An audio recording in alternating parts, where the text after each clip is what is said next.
Sommes-nous en train de passer d'un monde du travail classique à une société entièrement gouvernée par des plateformes et des algorithmes au risque de fragiliser la démocratie? Et que cachent vraiment les plateformes? C'est à ces questions et à bien d'autres auxquelles nous allons répondre aujourd'hui avec Fabien Lemozi, docteur en sociologie, clinicien du travail et chercheur à l'Institut de psychodynamique du travail. Avant de laisser la parole à Fabien Lemozi, je vais me présenter. Je suis Peggy Charla, psychosociologue engagée dans l'accompagnement des pratiques professionnelles individuelles et collectives. J'ai à cœur de faire émerger le travail vivant en lien avec les organisations de travail et les processus psychiques mobilisés dans la confrontation au réel. Je rejoins Lucretia et Denis dans ce podcast 0, merci à eux pour leur accueil. Fabien Lemozi, bonjour. Bonjour. Dans une société où les algorithmes occupent une place importante dans nos vies personnelles et professionnelles, vous avez réalisé avec Stéphane Lelay un travail de recherche pendant 7 ans sur les livreurs de plateformes et l'impact de ces activités sur les évolutions sociales et politiques qu'apporte l'introduction de technologies sophistiquées dans l'organisation du travail. Tout d'abord, qu'est-ce qui vous a inspiré à explorer ce sujet et pouvez-vous expliciter de quelle plateforme vous parlez ?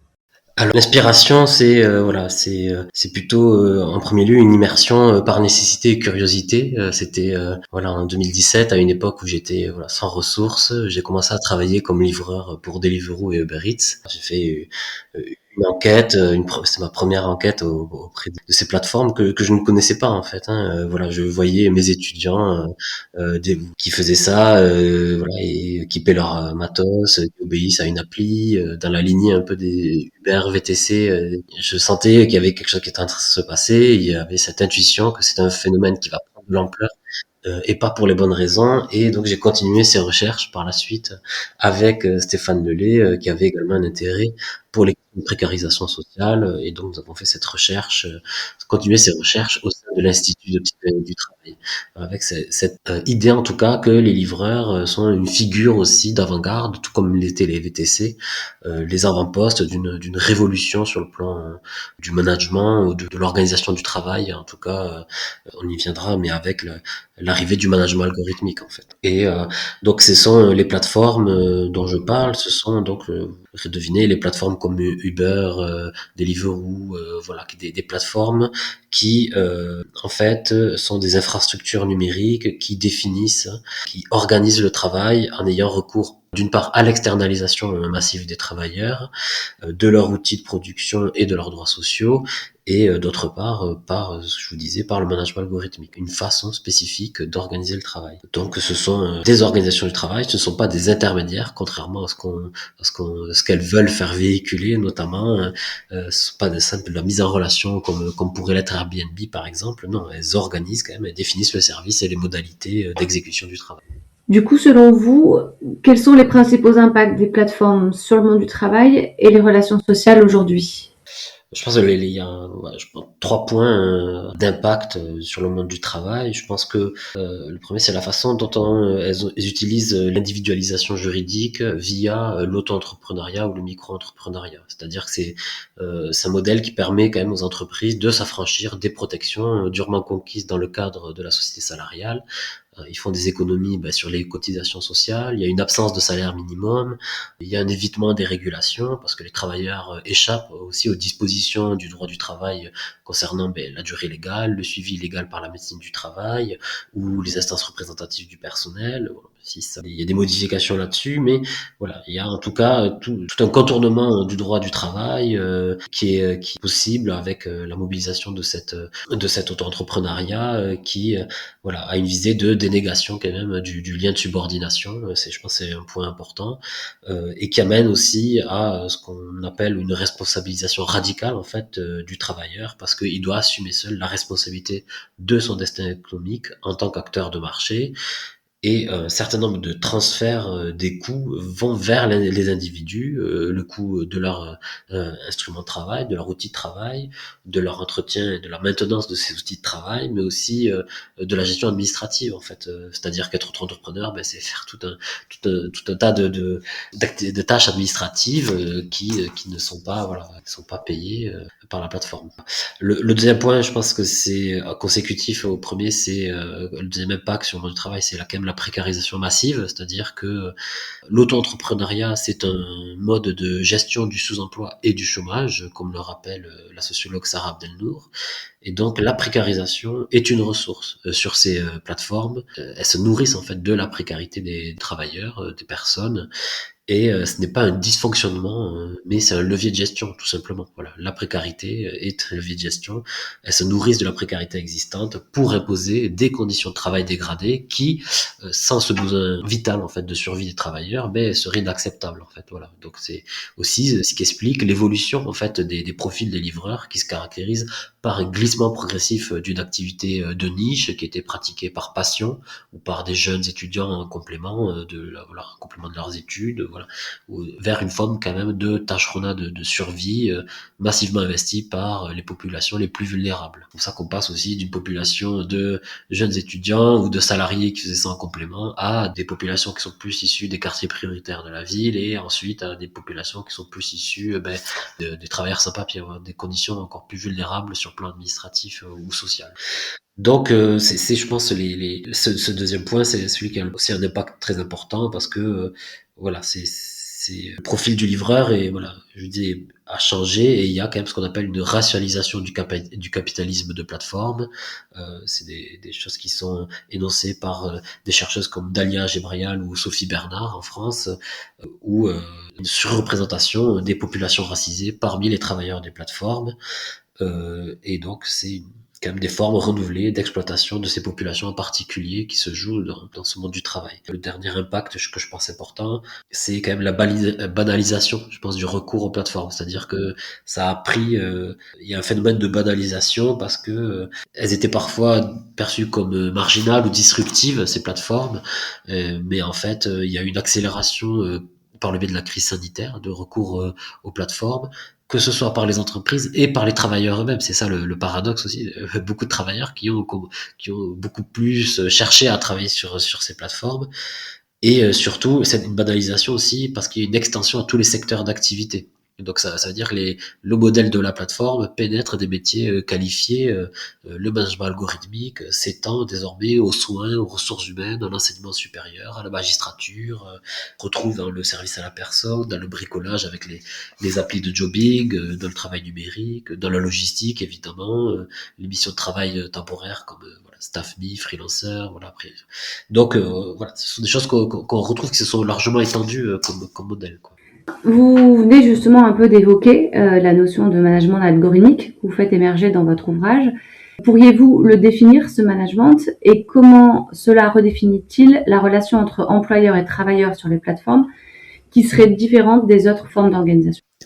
Alors la particularité du management algorithmique, je pense, consiste en fait à remplacer le contremaître, l'encadrant, le manager, toute forme d'autorité ou de management de proximité par des formes renouvelées de contrôle qui tiennent plutôt dans des lignes de code, par des algorithmes, par des calculs. Voilà, c'est du pilotage par les nombres et par les codes. Et donc via une application numérique. Et donc c'est pas tant l'utilisation d'un algorithme, enfin d'algorithmes pardon au pluriel qui caractérise cette forme de management pour moi que plutôt la question de la substitution de l'activité managériale humaine par des procédures produites par les algorithmes. Donc vous voyez, c'est quand même le remplacer quelque chose de l'ordre du travail vivant du manager. Voilà.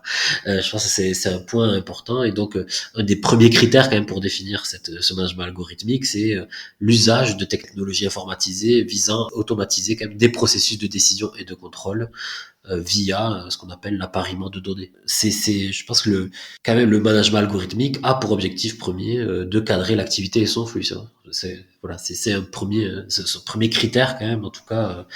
Voilà, et je vous dis ça remplace le travail vivant parce que typiquement dans une entreprise de coursier, de livreur traditionnel, mais il y a quelqu'un qui faisait ce boulot de distribuer et de cadrer le flux. C'était ce qu'on appelle le contrôleur ou le dispatch.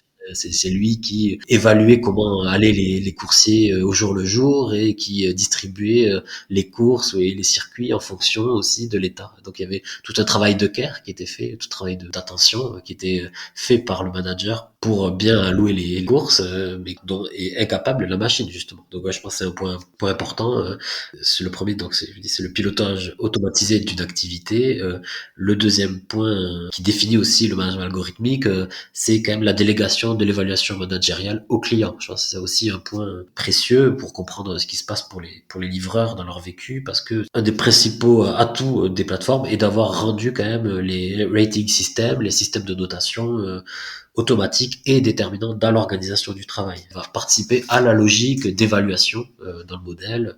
Vous le savez, les clients, ils ont la possibilité en fait d'attribuer une note sous forme de pouces, d'étoiles, de likes au service rendu par le livreur, et cette note est peu à peu devenue, c'était pas le cas au début, hein, elle est peu à peu devenue centrale en fait dans l'évaluation individualisée des performances, au point de sceller le destin du livreur sur la plateforme. C'est-à-dire que à elle seule, elle est capable de faire déconnecter, éjecter un livreur voilà de la plateforme parce que ça ne va pas. Je pense qu'il y a quelque chose aussi d'assez intéressant. Il y a un livre qui est sorti là d'une artiste qui s'appelle Tassiana Tahir, le livre s'intitule Uber Life, où elle vient, je vous le conseille vivement, parce qu'elle revient aussi sur le cas aussi qu'il y a des agressions et des harcèlements sexuels sur les livreurs et les livreuses, des clients. Mais c'est typiquement l'expression quand même d'une relation de pouvoir. Voilà. Qu'est-ce qui fait que ce processus soit visible également dans cette situation? Comment ça se fait qu'il y ait ce genre d'agissement dans le cadre du travail, et la présence de personnes en situation de vulnérabilité sociale dans une organisation du travail qui ne les protège pas parce qu'elle ne veut pas, ou qu'elle n'en a pas les moyens, ou qu'elle n'en a pas les prérogatives, et dans laquelle elles ne peuvent pas se défendre leur dignité, parce que la dignité humaine, tout comme la prévention de la santé, c'est pas le problème des plateformes justement. Voilà. Donc vous voyez, il y a une sorte de non-prévention en fait de ce côté-là, de non qui n'est pas pensée par les plateformes parce que ce n'est pas leur problème, et donc il y a des dérives qui peuvent s'inscrire dans la délégation du pouvoir managérial au client notamment. Un autre point critère qui définit le management algorithmique, c'est la surveillance et la collecte de données en temps réel. Je pense que voilà, ça c'est l'algorithme assure quand même une sorte de surveillance, on pourrait parler de surveillance panoptique en fait, constante des travailleurs. Il y a une étroite surveillance du procès de travail et du travailleur, avec la géolocalisation GPS, avec l'enregistrement des interactions, et de manière générale, en fait, le management algorithmique procède à ce qu'on appelle une évaluation individualisée des performances, dans le sens où il enregistre un certain nombre de choses d'interactions ou d'actions sous la forme numérique pour évaluer et classer les livreurs, ce qui est aussi susceptible de déterminer leur possibilité de travailler sur la plateforme. Des taux d'acceptation, des taux de présence, voilà, des choses comme ça, de temps mis pour livrer une course, qui vont être enregistrés et qui vont participer à cette évaluation individualisée des performances pour faire des classements, voilà, entre ces auto-entrepreneurs, quoi. Évidemment, c'est une autre caractéristique du management algorithmique, c'est que ce système, en fait, il est complètement opaque et asymétrique. Voilà. Le management algorithmique fonctionne comme une boîte noire, en fait. Il y a de la rétention d'informations. Le livreur ne dispose que d'informations fragmentées qui sont distillées au fur et à mesure de l'acceptation de la commande, ce qui restreint aussi sa marge de manœuvre, finalement, voilà, en tant que travailleur. Et surtout, il y a des changements permanents, c'est-à-dire que les règles de fonctionnement, les tarifs, les critères de bonus, les possibilités de connexion sont modifiées unilatéralement et instantanément par la plateforme, ce qui plonge aussi le travailleur dans une incertitude constante. Le dernier point qui est très important, je pense, c'est le management algorithmique aussi utilise beaucoup la simulation du jeu, en fait. Il y a quand même des techniques de ludicisation qui sont mises en place, voilà, par le management algorithmique, par les applications. C'est porteur d'un discours en fait dans lequel la rhétorique du jeu a une place importante, notamment pour éluder tout lien de subordination en fait. Et donc le jeu va servir à inciter en fait à travailler d'une certaine façon. Donc ça va être des notifications, des nudges qu'on appelle, c'est-à-dire voilà, des petits messages pour inciter, ou des défis ou des quêtes. Voilà, vous voyez, des défis de si vous faites 3 livraisons ce soir, vous avez 5 euros de bonus. Donc ça incite à se connecter, vous voyez. Donc c'est des façons, voilà, toujours d'inciter au travail. Vous parlez de déshumanisation et la question qui me vient, ce serait en quoi les plateformes instaurent-elles de nouveaux rapports de domination, et notamment entre les travailleurs, les clients et les entreprises? Je pense que là, il y a un point qui est important dans ce qui se passe, c'est dans la façon dont ça agence aussi les relations entre livreurs et clients notamment. On voit que quand même il y a une déshumanisation du rapport de service. Voilà. Nous on l'attrape avec le fait que le management algorithmique participe à une industrialisation du rapport de service. Voilà. Autour de la livraison de repas. Mais ça produit quand même une déshumanisation du rapport de service parce que les livreurs ils ont le sentiment de faire office finalement de sorte de room service pour des clients qui ne les voient plus comme des humains quoi. C'est que la reconnaissance est remplacée par une simple visibilité sans considération sociale et autour de ça il y a la question de la qualité du travail quand même. La question de la domination et de la déshumanisation passe par la question de la qualité du travail, aussi complètement disparue en fait dans ces nouvelles organisations du travail où il y a une sorte de règne de la médiocrité servicielle. Il y a une substitution de la qualité par le calcul en fait où la recherche de la qualité est supplantée par une gestion purement quantitative et industrielle en fait de la relation de service. On cherche juste à faire de nombreuses courses et à produire du flux et pas à produire de la qualité. Je pense que on le voit donc du coup avec cette question de l'industrialisation du service. Le rapport de service il est découpé en micro-tâches standardisées, acceptation, validation, trajet, l'initiative humaine est remplacée finalement par la machine. Les livreurs ont encore plus de primauté aux indicateurs que finalement à la qualité du travail et donc ils sont indifférents à cette question du travail bien fait. Ils sont plus préoccupés par ce qui se passe sur leur devenir pour se connecter à la plateforme et pour avoir un flux suffisant de commandes pour vivre en fait, ce qui est tout à fait logique vu les conditions dans lesquelles ils sont embauchés. Voilà, enfin ils sont embauchés, ils travaillent, mais effectivement ça nuit à la qualité du travail. Et on sait que la qualité du travail c'est important aussi du point de vue de la santé en fait. Donc si ça disparaît, qu'est-ce qui reste à part ce rapport au flux, ce rapport à l'argent et donc première étape aussi de déshumanisation. La deuxième, c'est quand même que il y a une réification du travailleur par la notation, ce que je disais dans la relation client, avec la déshumanisation qui passe aussi par la transformation du livreur en simple outil de livraison, simple outil de livraison. Et le client peut avertir, par exemple, la plateforme avec ses notations.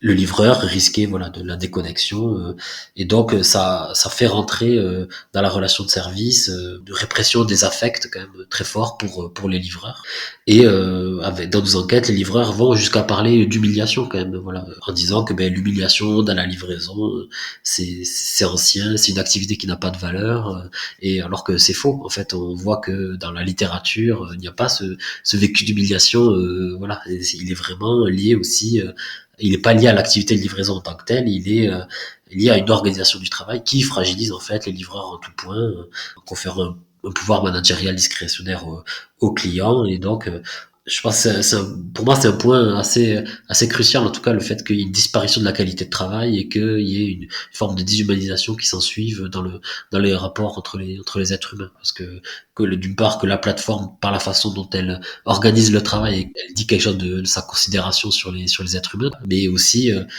ce que ça change ce que ça institue dans les rapports dans la société par ce type d'organisation du travail. Je trouve ça assez fort en fait. Et pour prolonger justement un petit peu ça, tout au long de votre ouvrage, vous évoquez une forme de contrainte par corps dans le travail via les plateformes. Comment celle-ci se manifeste-t-elle concrètement chez les travailleurs ? En fait, je parle de contraintes par corps parce que les critères que j'ai énoncés pour parler du management algorithmique sont quand même des critères de discipline et d'autoritarisme. Voilà, c'est des manières très autoritaires de piloter le travail, de manager en fait les êtres humains. Alors on l'a vu qu'il y a un contrôle quand même panoptique permanent. L'algorithme fonctionne comme un dispositif de surveillance électronique, il y a une géolocalisation constante, il y a une évaluation quantitative du travail, il y a une discipline à distance, notamment en utilisant la menace de la désactivation du compte, vous voyez. Mais ce qui est le plus frappant, c'est à quel point le corps est soumis à une subordination temporelle extrême, qu'on va qualifier, nous, avec Stéphane, astreinte perpétuelle, pour signifier le paradoxe de ils sont tout le temps connectés. En fait, ils travaillent énormément. Les livreurs que nous avons rencontrés, c'est corroboré par le dernier rapport de l'INED qui s'appelle le rapport santé course, où voilà, ils font état aussi du temps de travail qui est passé sur les plateformes par les livreurs, avec les rémunérations voilà moyennes qui sont très basses, de l'ordre de 6 euros de l'heure. Pourquoi on parle de cette contrainte par corps? C'est parce qu'on se rend compte que il y a une astreinte perpétuelle, un investissement énorme sur la plateforme. Ils passent beaucoup de temps à travailler, ils travaillent 10, 12, 15 heures par jour, tous les jours, sans se reposer. Voilà, ça c'est un point déjà qui vient nous indiquer quelque chose de l'énergie qu'il faut, voilà, qu'ils mettent à travailler sur ces plateformes pour arriver à en vivre. Et donc, dans le cas des livreurs, s'imposer une cadence, s'imposer un rythme, s'accélérer, c'est aussi avoir la maîtrise symbolique d'une situation de travail qui est dominée par l'incertitude, en fait, socio-économique et l'impossibilité de stabiliser quelque chose du point de vue en fait de la santé et de l'économie en fait. C'est aussi une façon de être présent sur la plateforme, c'est une façon de conjurer l'angoisse qui est provoquée par l'organisation du travail des plateformes. Et donc, nous, on a été frappés en fait par la massivité des atteintes du corps, parce que pour tenir sur ces plateformes, il faut adopter un fonctionnement où le corps est quand même soumis à des contraintes de rythmicité, de corvéabilité, de non-écoute de soi, qui sont très fortes. Donc, les travailleurs, ils ont peur, voilà, ils ont peur de pas assez travailler, ils s'épuisent et ils doivent avoir toute une symptomatologie, alors qu'ils passent par des troubles et des maladies en termes de santé physique. On relève des douleurs au coccyx, des douleurs dorsales, des douleurs au cou, des douleurs au scrotum et aux testicules, du sang dans les urines, des troubles érectiles. Donc tout ce type de troubles-là qui sont énoncés, tout comme les crises hémorroïdaires ou les douleurs au niveau des reins, sont des maladies, des troubles qui sont liés au séant, en fait, à l'assise qu'il y a sur les vélos, en fait. Et ce sont des pathologies qui sont liées au fait qu'ils utilisent des vélos qui ne sont pas du tout adaptés à travailler de cette façon, en tout cas, à être utilisés aussi de manière intense, voilà. Il y a les douleurs dans les doigts, il y a les douleurs, voilà, dans les genoux, les infections fongiques récurrentes, les crampes, y compris nocturnes, les éruptions cutanées, les troubles du sommeil avec des insomnies, des fatigues. Et donc beaucoup de troubles ou de maladies qui relèvent de l'épuisement en fait, voilà, qui relèvent d'une forme d'épuisement. C'est des atteintes physiques qui peuvent être aussi létales, puisque selon les collectés données par Médecins du Monde, il y a entre 2019 et 2026 23 livreurs qui sont décédés dans le cours de leur activité. Donc on voit que la question de l'épuisement aussi, façon de travailler, pose des questions aussi sur la question de la mort au travail, simplement, de ces livreurs qui n'est pas du tout prévenu. Alors c'est intéressant parce que après il y a tout un tas de techniques qui pour soulager les effets de ce rapport au travail sur le corps. Donc on voit des livreurs qui mettent un morceau de carton en fait entre la veste et le torse pour se protéger les poumons, ou des livreurs qui vont mettre du coton entre leurs caleçons et leurs pantalons pour se protéger du contact avec la selle. Il y a des livreurs qui vont être plutôt dans la consommation de produits stimulants avec la cigarette, le Red Bull, la nourriture grasse, et des livreurs qui vont être aussi dans l'automédication parce qu'ils travaillent souvent malades, en cas d'état grippal ou de douleurs articulaires. Ils vont prendre des Doliprane, des Fervex, des Efferalgan, des aspirines, des baumes du tigre, de la poudre contre les éruptions cutanées, voilà. Il y a la contrainte par corps parce qu'il y a des troubles qui apparaissent, tout ça, et aussi par le fait qu'il faut développer des techniques pour essayer de tenir encore, et donc qui sont aussi dangereuses parce qu'on fait de l'automédication, parce que on continue à travailler des conditions qui ne vont pas du tout du côté de la santé. Donc c'est spécifique en fait, on parle de contrainte par corps parce que c'est en voyant les effets que ça a sur le corps qu'on comprend aussi quel est ce type d'exploitation. Voilà. Pour conclure, vous venez d'utiliser le terme d'exploitation et j'aurais voulu savoir en quoi diffère-t-elle des formes plus classiques d'exploitation que l'on connaît. Alors, bien sûr, voilà, c'est ce que je disais aussi, hein, c'est en voyant comment le corps est exploité qu'on peut comprendre pourquoi on peut parler d'exploitation. L'exploitation, elle se définit voilà par la conjonction sur les plateformes de trois processus, c'est-à-dire l'accumulation de ressources pour la plateforme au détriment des travailleurs, l'exclusion de ces derniers des ressources stratégiques, les données, voilà, des capitaux, et l'appropriation unilatérale de leurs efforts de travail, de la façon dont ils sont intégrés à des questions de distribution. Donc c'est l'exploitation se se distingue des formes industrielles ou servicielles classiques parce que il y a plusieurs ruptures majeures. On l'a dit, il y a quand même la substitution de l'autorité humaine par l'algorithme. Donc voilà, c'est un point important. Ça diffère du modèle classique. L'encadrement était assuré avant par des humains, par des contremaîtres, des chefs d'atelier, des managers. Il y a un déni de la subordination alors qu'il est clair et une externalisation totale des risques et des coûts. Ce que je disais plus tôt aussi. On assiste à une sorte d'ashrona high-tech en cascade parce que l'exploitation prend des formes aussi illégales comme la location de comptes. C'est-à-dire que nombreux de livreurs sans papier doivent louer des comptes pour travailler sur les plateformes et donc ça crée voilà, des systèmes aussi d'exploitation de la part des personnes qui louent les comptes. Un point qui est amené par Antonio Casilli et que je pense qui est important, c'est que ce type d'exploitation passe aussi par la captation des données comme nouvelle plus-value. C'est-à-dire que chaque geste, trajet, interaction du travailleur est transformé en données numériques. C'est capté par la plateforme pour affiner l'algorithme et valoriser son capital financier. Donc en fait, ce que je veux dire par là, c'est que le livreur, il ne produit pas que service, il produit des données. Je pense que c'est un point très important parce que il produit des données de monétisation, c'est-à-dire que la plateforme enregistre les données qui sont produites par le livreur et elle peut les revendre, mais aussi ils utilisent des données qui ont des valeurs d'automatisation parce qu'il y a un traçage et ils finissent par entraîner l'algorithme et à optimiser l'algorithme avec la façon dont ils interagissent avec les algorithmes. Et ils ne sont pas payés pour ces données qu'ils produisent, vous voyez. Et donc, il y a toute une partie qui est pas assez mise en avant, à part par évidemment certains chercheurs, mais pas assez, notamment par les syndicats ou par les représentants de livreurs, c'est que ils produisent une partie de leur travail et de produire des données. Et on le voit notamment à partir de l'analyse de l'activité dont je vous parlais plus tôt, en disant c'est pas tant le service qui est important que le souci de montrer de bonnes données, d'avoir de bons chiffres sur. Mais ça c'est un signe aussi pour montrer qu'une partie de l'activité en réalité est dirigée dans le digital labor. Voilà. Fabien Lemosy, merci. Merci à vous. C'est ainsi que s'achève notre épisode consacré au travail de plateforme. Si vous souhaitez aller plus loin, je vous invite à lire l'ouvrage de Fabien Lemosy et Stéphane Lelay, Plateforme, la colonisation du travail et de la démocratie, paru aux éditions de l'Atelier en 2025. Ce livre est nominé parmi les finalistes du prix RH délivré par le CELSA, École des hautes études en sciences de l'information et de la communication, et le cabinet Syntec. Je vous remercie pour votre écoute et à très bientôt.